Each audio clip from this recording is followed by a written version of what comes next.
În numele Tatălui și al Fiului și al Sfântului Duh, dragi frați și surori, slăvit să fie Domnul!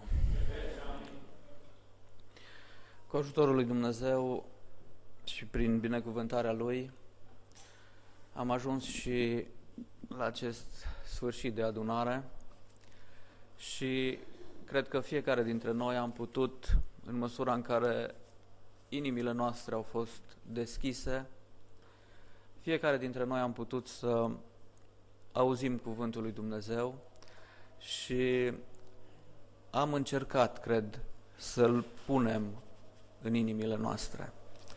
Bine ar fi dacă, plecând din locul acesta, nu l-am scoate pe Hristos din inima noastră, fiecare.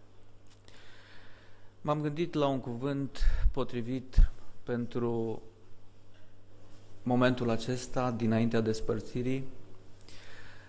M-am gândit la ce spunea Domnul Iisus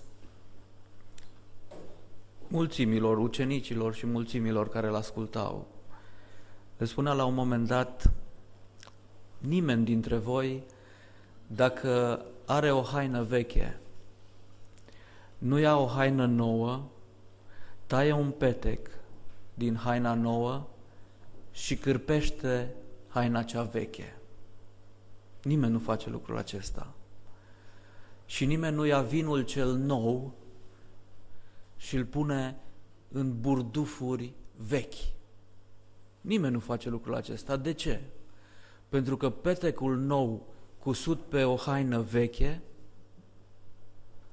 rupe haina veche și mai tare. Și mai distrugi și haina nouă de unde ai tăiat petecul nou. Iar vinul cel nou, știți că vinul lucrează. Vinul cel nou lucrând, pus într-un burduf vechi, care nu mai lucrează, la un moment dat se sparge burduful cel vechi.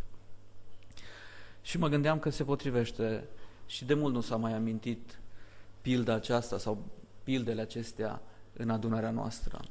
Și mă gândeam că e mult adevăr aici. Pentru că întreaga noastră viață de multe ori se reduce la a cârpi haina noastră cea veche.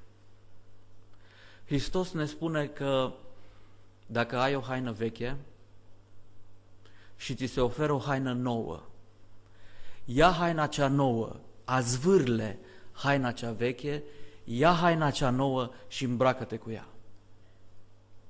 Nu încerca să tai ceva din haina cea nouă, să mai cârpești ceva la haina cea veche. N-are nicio logică, am spune noi astăzi, oamenii moderni. N-are logică. Logica e să arunci cei vechi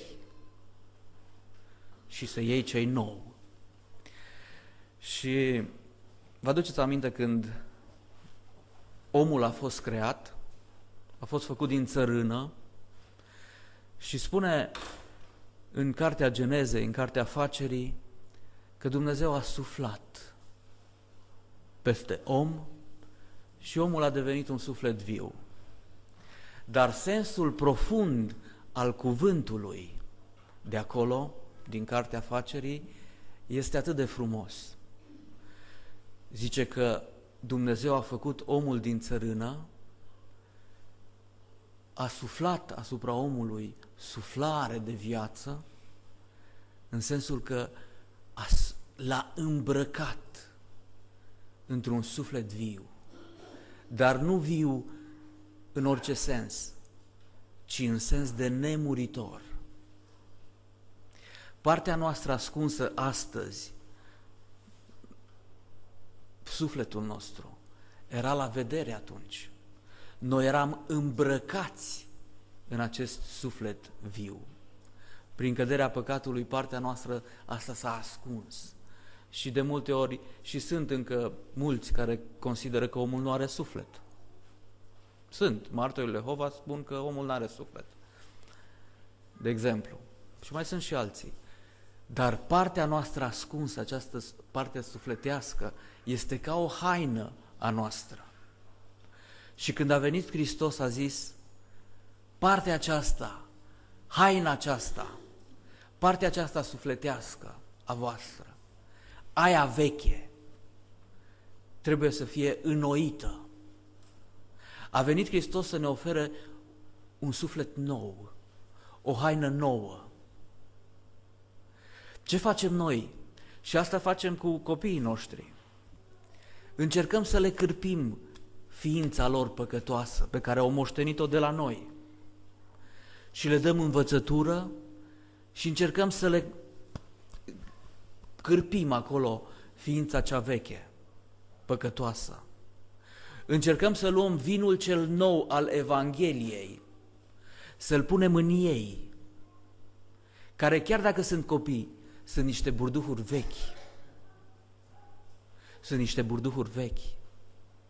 Și le tot băgăm Evanghelia în ei, până la un moment dat explodează, dacă n-ajung să se transforme, dacă n-ajung să fie niște burduhuri noi pentru Evanghelie, pentru vinul cel nou al Evangheliei.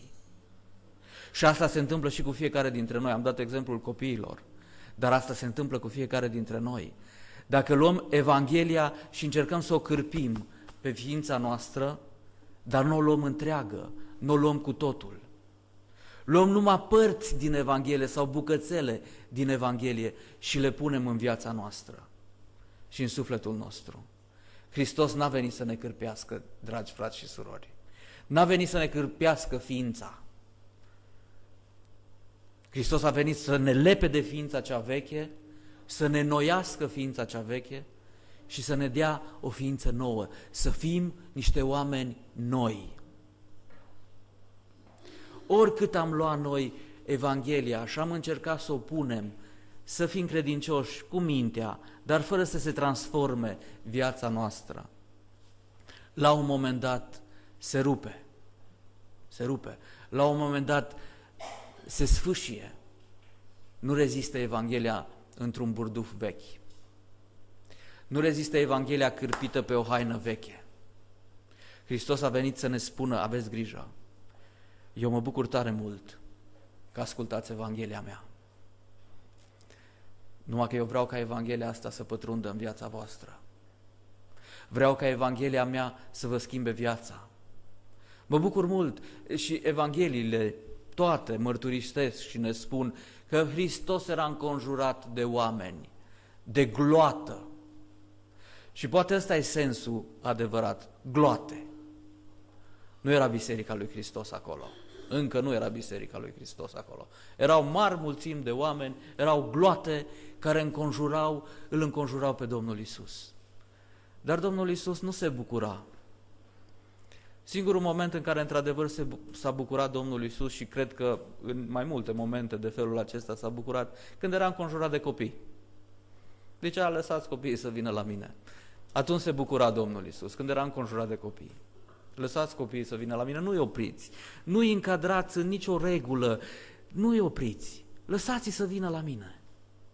Atunci, într-adevăr, se bucura Domnul Iisus. Dar când era înconjurat de oameni, nu se bucura. Și când era lăudat de oameni, nu se bucura. Știți de ce? Pentru că Evanghelia ne spune și zice Evanghelia că El știa ce e în inima omului. El știa ce era în inima fiecărui suflet din gloata care umbla după El. Și nu se bucura. De ce? Pentru că Hristos nu se bucură de cei care ascultă Evanghelia. Nu se bucură. Se bucură de cei care se străduie să o împlinească. Cuvântul acesta este atât de profund, deși este, nu știu dacă putem să ne imaginăm ceva mai simplu decât atât. Nimeni nu ia un petec, caută la Luca, că din Luca ai pus Marcu, da? Caută varianta de la Luca. Nimeni nu pune, și foarte frumos spune în Evanghelia după Luca, ia o haină o haină nouă și ia un petec dintr-o haină nouă. Adică o strici haina cea nouă, că tai un petec din ea și îl cârpești la o haină veche. Și astfel pierzi și haina nouă și nu rezolvi haina veche. Asta este firea noastră omenească. Hristos nu vrea de la noi jumătăți de măsură. Nu vrea niște petece puse pe ființa noastră, pe haina noastră. Și cum am spus la început, haina, am fost îmbrăcați în suflet viu. Asta e haina, la asta se referă. Haina noastră acum e interioară, dar la început a fost exterioară. Haina aceasta, sufletul nostru. Hristos vrea de la noi să fim niște ființe noi. A venit cu Evanghelia, a venit cu acest cuvânt minunat de la Dumnezeu, Evanghelia, vestea cea bună.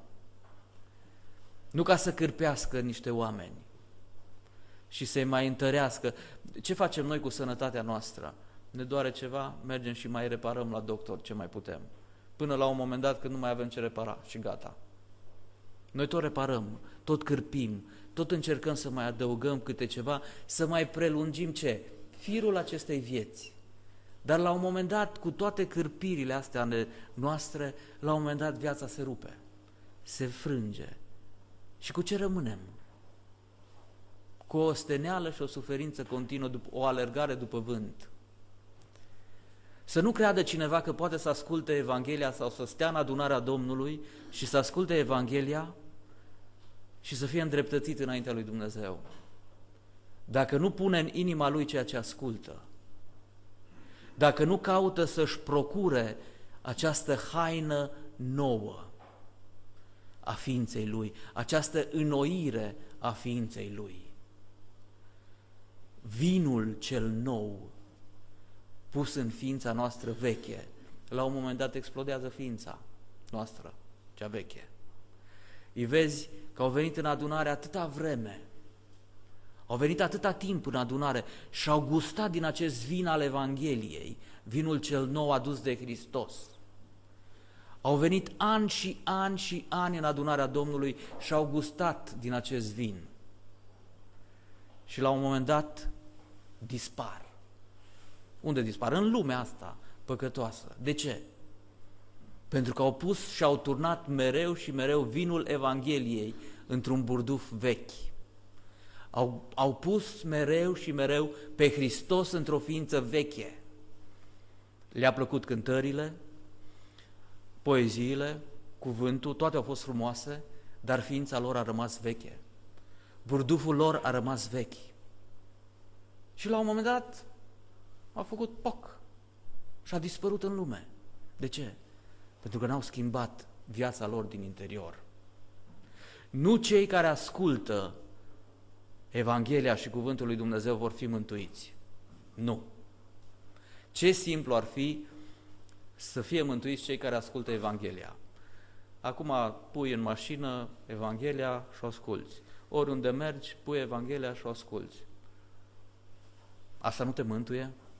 Asta nu te mântuie. Mântuitor este dacă Evanghelia pătrunde în ființa ta și îți dă o haină nouă, un burduh nou. Tu devii o ființă nouă până la urmă și trăiești cu Hristos. Domnul să ne ajute ca în săptămâna pe care am început-o astăzi, fiecare dintre noi să ne putem apleca spre ființa noastră și să vedem dacă merită să ne mai cârpim unele lucruri urâte din viața noastră. Poate ar fi mult mai rentabil să ne schimbăm viața total decât să cârpim pe aici, pe acolo, ce ni se pare nouă că ar trebui cârpit. Poate ar fi mult mai bine pentru noi să ne schimbăm ființa, să lăsăm ființa noastră modelată după cuvântul lui Dumnezeu, decât să încercăm să fim niște credincioși de fațadă. Ar fi mult mai bine dacă am fi niște credincioși, într-adevăr, care se străduiesc să împlinească cuvântul lui Dumnezeu. Asta cere de Domnul de la noi și stă în puterea noastră să facem lucrul acesta prin El. Slăvit să fie Domnul, să vă dea Domnul o săptămână binecuvântată. Ne întâlnim vineri la rugăciune de la ora 19 și duminica viitoare iarăși în adunarea Domnului. Anunțăm de pe acum că în 8 noiembrie, sâmbătă în 8 noiembrie, am spus și a anunțat și ieri fratele Călin, anunțăm și vom anunța până atunci, în 8 noiembrie, sâmbătă, vom avea o adunare de cântare și poezie. În mod special, sigur și Cuvântul lui Dumnezeu va fi prezent, dar în mod special va fi o adunare de cântare și poezie. Am și vorbit cu frați din țară și vor veni frați din țară. Nădăjduim să fie o binecuvântare pentru care să ne rugăm cu toții. Slăvit să fie Domnul. Acum haideți să facem rugăciunea de sfârșit. În numele Tatălui și al Fiului și al Sfântului Duh.